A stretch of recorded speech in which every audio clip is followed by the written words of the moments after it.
Salut à tous, c'est Ancapoustique, bienvenue pour un nouvel épisode de ce podcast à propos d'art. Aujourd'hui les gars, on va parler du Super Bowl 2025.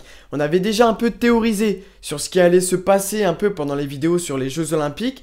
Et je vous remercie parce qu'il y a eu énormément de retours, de vues, etc. Et je sais que ce genre de vidéo qui revient sur des événements grandioses, sur les plus grands spectacles du monde, ça peut plaire et ça peut élargir un peu mon public. Donc n'hésitez pas à vous abonner, à partager et à manifester votre amour pour ce genre de podcast et de propos.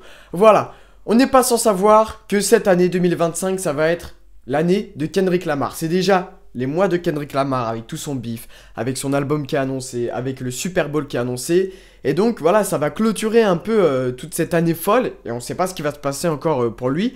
Mais une date butoir un peu de tout son run actuel, c'est le Super Bowl 2025. Parce que c'est très attendu. Et je l'avais déjà dit aussi sur les vidéos sur les Jeux Olympiques. Mais ce genre de spectacle, dites-vous bien que ça fait partie des plus grands spectacles du monde.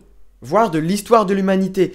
Il y a des millions, voire des milliards de personnes qui vont regarder cette vidéo, qui vont voir les images de Kendrick Lamar au Super Bowl, et c'est une vitrine de malade. Comme ça a été le cas pour la cérémonie d'ouverture des Jeux Olympiques, vous n'êtes pas sans savoir que il y a des millions, voire des milliards de personnes qui ont vu nos amis les danseurs faire les petits pas d'électro, les petits pas de break, danser avec Lady Gaga ou se rétamer à côté de Lady Gaga, plein de choses, on a vu plein de choses. Et ce genre de spectacle, c'est ultra intéressant parce qu'il y a plein de trucs autour auxquels se raccrocher pour parler de ça en vidéo. Et aujourd'hui, c'est Kendrick Lamar, le Super Bowl 2025. Et dans cette vidéo, on va un peu théoriser sur ce qui pourrait se passer, les invités, la scénographie, les costumes, la danse, voir ce qui pourrait se passer pendant ce Super Bowl 2025. C'est parti. L'annonce s'est faite courant mois septembre, il me semble, et ça a été beaucoup repartagé, relayé par les médias, parce que beaucoup s'attendaient à ce que ça soit Lil Wayne qui participe à ce Super Bowl 2025, parce que ça se déroule à la Nouvelle-Orléans, et c'est le coin de Lil Wayne. Ok, sauf que ce n'est pas lui. Et certains théorisent, supposent que ce n'est pas Lil Wayne parce qu'il n'est pas assez en forme physiquement, la voix elle est un peu désastreuse quand Lil Wayne n'est pas sur scène. D'autres disent que c'est des histoires internes entre Jay-Z et son beef avec Birdman, avec des choses à voir aussi avec Drake, parce que s'il y avait eu Lil Wayne, peut-être qu'il y aurait eu Drake aussi qui serait monté sur scène. Et ça veut dire quelque chose suite au tout le beef qu'on a eu avec Kendrick Lamar et Drake. Voilà. Donc c'est peut-être aussi pour ça qu'on a eu Kendrick Lamar, surtout qu'il a fait une grosse année, et le principe un peu des Super Bowls, c'est de récompenser aussi les artistes qui ont fait une superbe année, ou alors de récompenser des légendes pour leur carrière. C'est déjà ce qu'on a vu il y a 2 ans, et voire l'année dernière aussi avec Usher, et c'est ce qu'on a vu aussi avec Dr. Dre, Eminem, Snoop. Il y avait aussi déjà Kendrick Lamar qui était apparu à cette époque, 50 Cent aussi. Et il faut savoir aussi que c'est Jay-Z qui a repris la programmation pendant ce Super Bowl, et donc c'est lui qui est à la tête de toute cette structure et ce spectacle, et qui décide un peu des invités. Et évidemment que c'est pas des choix anodins, donc on pourrait théoriser, mais je suis pas assez dans ce milieu. Il y a plein d'autres podcasts, Roule avec Driver, Iconic, CKO, etc., qui relayent un peu ce genre d'informations. Donc n'hésitez pas à aller voir ces fameux podcasts. Et moi, je vais me concentrer sur la partie danse, la partie spectacle vivant, parce que c'est ça qui nous intéresse. Et donc Kendrick Lamar, avec le récent beef, le clip Not Like Us, il commence à nous habituer à une nouvelle esthétique, qui va sûrement être dans la veine de son prochain album, qui est annoncé plus ou moins, enfin on sait qu'il arrive, on ne sait pas quand exactement, mais ça va arriver. Est-ce que ça va être avant le Super Bowl? J'espère, et que le Super Bowl ça va être aussi la fête un peu de cet album, peut-être. Voilà, il y a beaucoup de choses à analyser concernant cette sortie d'album Kendrick Lamar et son spectacle au Super Bowl. Premièrement, une des choses qui, moi, me semble le plus juste pour théoriser, pour commencer à théoriser sur le Super Bowl, c'est comment il va ramener toute la culture West Coast. Ça avait déjà été beaucoup fêté il y a 2 ans avec, je vous ai dit, Dr. Dre et toute cette clique. Mais là, c'est concentré sur Kendrick Lamar. Et avec ce qui s'est passé pendant le Pop-Out, le concert qui avait réuni beaucoup de célébrités, de stars de cette musique West Coast, on a pu voir que il était très attaché à ce côté-là, à cette musique, à cette culture, et ça m'étonnerait pas qu'il ramène ce côté-là aussi au Super Bowl. Et par quoi ça va passer? En termes de danse, les gars, on peut supposer qu'il va ramener du crump. Le crump, c'est une danse qui est issue de Californie, de la West Coast. Ça respire les ghettos et ça respire aussi des mouvements sociaux en faveur des luttes contre les discriminations, pour sortir les jeunes de la rue et les habituer à autre chose que être dans la rue, mais les habituer à l'art, à la danse, etc. Le crump, ça respire tout ça. Et donc, peut-être qu'on pourrait voir des mecs comme Ty Guys, qui est à l'origine un peu de cette culture, de ce mouvement. On pourrait voir un mec comme Tommy the Clown, qui représente le clowning, qui est une branche, une veine un peu de cette culture-là, crump, danse californienne. Tommy the Clown qui était apparu pendant le clip de Kendrick Lamar, c'est la personne avec la touffe multicolore, qui est habillée en clown. Et en fait, ce gars-là, il organisait des battles pour les jeunes des quartiers, et sur un ring. Et c'était des battles de clowning, et un peu de crump, et il y avait beaucoup de jeunes filles, de jeunes garçons qui participaient à ça. Et ça leur permettait de faire autre chose qu'être dans la rue, dans le ghetto, etc. Et donc on pourrait aussi peut-être voir ce personnage-là, Ty Guys, toute la culture crump clowning pendant cet événement, pendant le Super Bowl 2025. Surtout que Kendrick Lamar, je vous ai dit, il est très attaché à cette culture, et donc on pourrait peut-être envisager beaucoup de musique dans ce sens-là. On va voir aussi ce qui va sortir avec son album, mais il a aussi quelques singles un peu dans cette veine-là, dans cette culture West Coast. Et donc on va voir ce qu'il va nous proposer musicalement. Et vous pouvez être sûr que va y avoir Not Like Us. Et que ça va être un passage déterminant de cette cérémonie, de cette mi-temps du Super Bowl. Not Like Us, on va voir ce qu'il va proposer. Surtout qu'il avait fait au Pop-Out, où il avait répété 6 fois. Est-ce qu'il va le répéter? Comment ça va être en termes de danse, etc. En termes de danse, on peut aussi s'attendre à beaucoup de popping et de locking, parce que ce sont des danses aussi qui se sont énormément développées sur les côtes californiennes. J'ai pas en tête tous les noms des poppers qui viennent de Californie et je voudrais pas me tromper, mais on pourrait voir totalement des groupes de pop, danser au milieu du crump, au milieu du clowning, parce que ça représente toute la culture chorégraphique de la West Coast et de la Californie. S'il y a des pionniers, s'il y a des OG, s'il y a des nouveaux crews, ça serait super intéressant. Peut-être les Jabbawockeez, j'ai un doute sur s'ils viennent de Californie, mais c'est un groupe mythique de l'histoire de la danse hip-hop.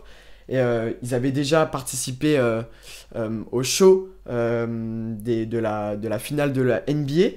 Et donc peut-être qu'on pourrait s'attendre à les voir. Et ça serait ouf un feat entre les Jabbawockeez et Kendrick Lamar. Les Jabbawockeez, c'est un groupe de danse mythique. Dans les années 2010, on a tellement vu leur tête, et vous savez, ils ont des masques blancs qui font un peu peur, etc. Ils font beaucoup de popping et de break, enfin bref.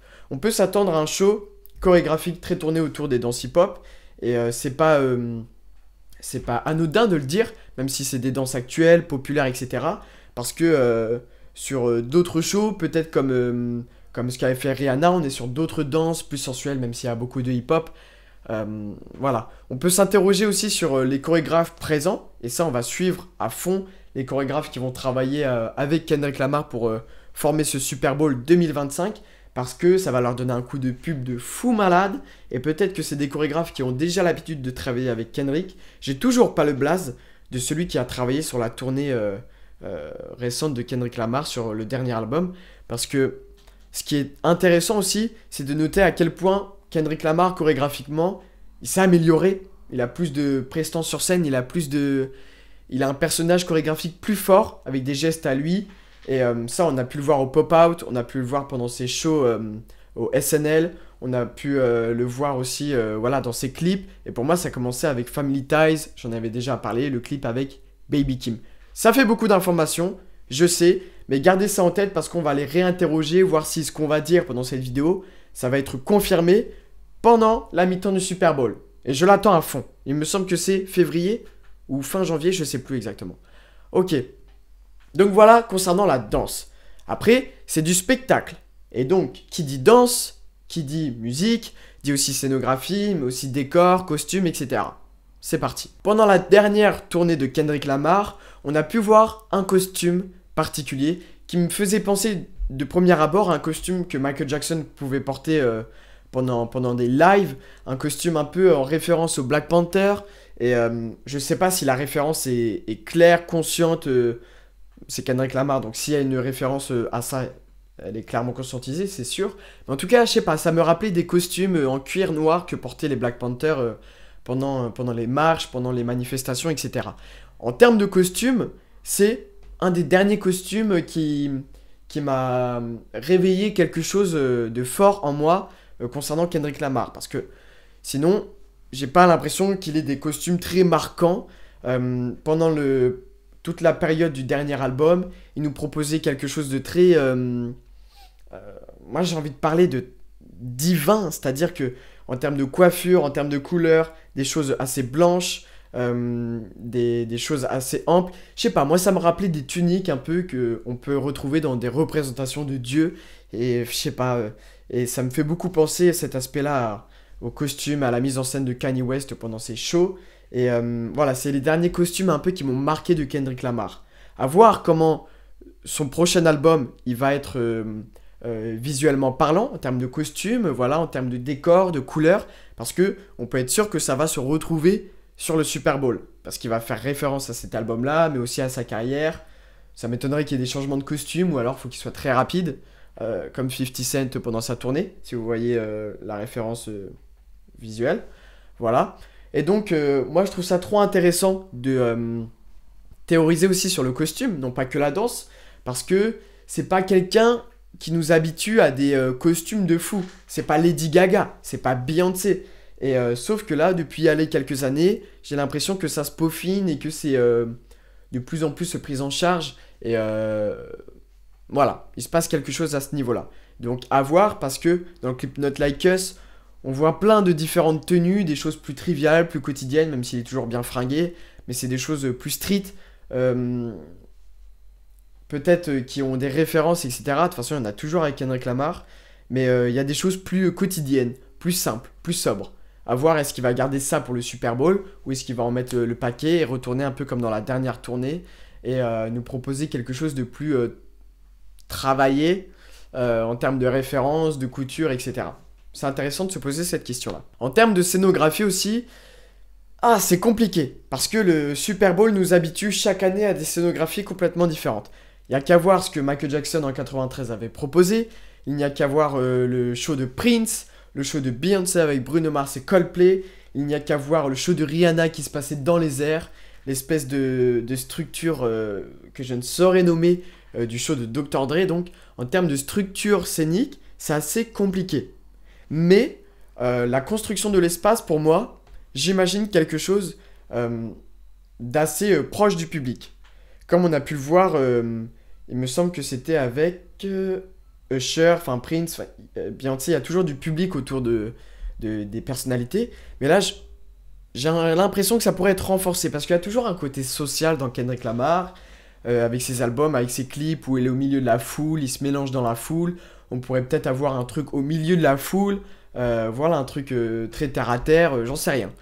Mais ça m'étonnerait qu'il soit surélevé, mystifié, glorifié, en étant sur des scènes très élevées. Vous voyez ce que je veux dire? Ça a toujours des connotations, ces scènes-là. Ça veut toujours dire quelque chose, de surélever la personne. Et j'ai l'impression, de ce qu'il nous a proposé récemment ces derniers mois, on n'irait pas là-dessus. On irait sur quelque chose de beaucoup plus simple. Mais pas avec des structures minimalistes qui rappellent des choses un peu divines, majestueuses comme Kanye West, etc.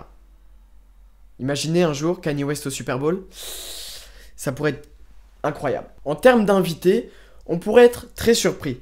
J'ai écouté le podcast de Roule avec Driver et qui rigolait et qui théorisait sur le fait que, imaginez s'il ramène J. Cole et Drake sur scène, ça serait juste incroyable. J'y crois très peu, mais j'ai envie d'y croire. Vous voyez ce que je veux dire? Moi, je penche plus sur quelque chose qui vient un peu rappeler sa carrière, donc des musiciens avec qui il a travaillé, du Pharrell Williams, Terrence Martin, Dr. Dre.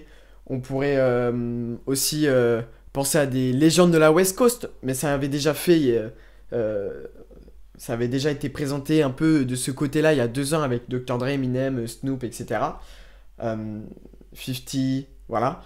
Et peut-être qu'il pourrait aller encore plus là-dedans, avec des mecs peut-être comme Too Short, T40, des mecs comme Ice Cube ou Celebrate NWA, ou des des légendes comme ça, peut-être des références à Tupac, tu vois, des choses comme ça. Et ça m'étonnerait pas concernant Kendrick Lamar. Mais des invités surprises, à moins qu'il y ait des invités sur son album qui soient vraiment très reconnus. Pharrell Williams, je le sens très bien. Petit flair sur Pharrell. À moins qu'il sorte un nouveau tube, un nouveau hit à la Not Like Us, qu'il y ait un invité là-dessus, etc. Ou qu'il fasse un remix de Not Like Us, comme ça a été un peu supposé, leaké de certaines sources, etc. sur Internet. Ça pourrait être génial. Voilà. Donc, à quoi est-ce qu'on s'attend d'autre? Forcément, là, c'est une petite rubrique où j'ai noté 3 petits points. Je sais pas trop ce que c'est. Mais, comme je vous l'ai dit, quand il y a Kendrick Lamar, il y a toujours des références, il y a toujours des messages codés, cachés sur le futur, sur des révélations, etc. Et il y a toujours des dates cachées qui révèlent quelque chose, des secrets. Enfin, c'est vraiment des easter eggs. C'est vraiment le mode zombie de Call of Duty où tu as plein de easter eggs et des histoires cachées. Enfin, bref. Et donc, on aurait peut-être des références à au beef avec Drake, peut-être des références à l'affaire P. Diddy, parce que c'est très actuel, et dans quelques mois, on aura plus de révélations, on saura plus où est-ce que ça mène, cette histoire, qui est assez folle. On aura forcément des références au nouvel album, parce que c'est toujours un coup de promotion, et voilà. C'est peut-être tout ce que j'ai à dire, et peut-être des annonces, une tournée, un nouveau clip, une publicité, quelque chose à promouvoir pour le public, pour ses fans. Voilà ce qu'il en est un peu de cette vidéo sur Kendrick Lamar. Et il pourrait encore nous réserver des surprises. Il pourrait encore nous cacher des choses et encore nous retourner le cerveau comme il l'a fait récemment avec les derniers feats, avec tout ça. Et chose que je trouve marrante à noter, c'est comment des fois des stars profitent de leur exposition, de leur célébrité, leur reconnaissance pour réhabiliter d'anciennes célébrités qui sont moins connues aujourd'hui. Et c'est des espèces de SO, de coups de projecteur comme Travis Scott il a fait sur Kanye West quand il était dans les polémiques. Voilà, il y a plein de stars qui font ça. Et je vois bien peut-être Kendrick Lamar faire une passe décisive à un autre artiste. Peut-être des gens du label de TDE ou des artistes avec qui il a collaboré, des trucs comme ça. Enfin bref, moi je voulais surtout vous parler de danse, de scénographie, costume, musique, voir ce qui va se passer sur cette mi-temps du Super Bowl 2025. Merci d'avoir suivi cette vidéo, c'était en capostique. N'hésitez pas à partager, à vous abonner, à liker, faire grandir ce podcast. Merci beaucoup, à bientôt.